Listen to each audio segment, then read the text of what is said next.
常英语。场景：房东。租赁转租和转租协议。 Good morning, Mr. Johnson. I hope you're doing well. Thank you. I'm doing fine. How can I assist you today? I wanted to discuss subletting and sublease agreements. Could you please explain the difference between the two? Certainly. Subletting refers to a situation where a tenant rents out the rented space to another person, while they are still responsible for paying rent to the landlord. Got it. And what about sublease agreements?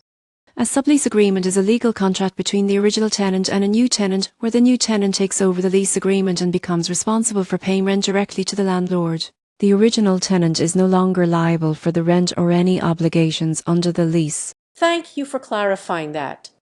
Could you please provide some guidance on the process and requirements for subletting or entering into a sublease agreement?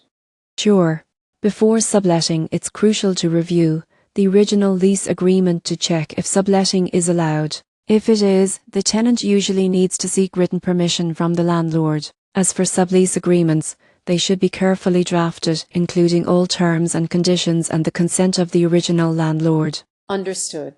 Are there any specific conditions or restrictions that landlords typically impose for subletting or sublease agreements?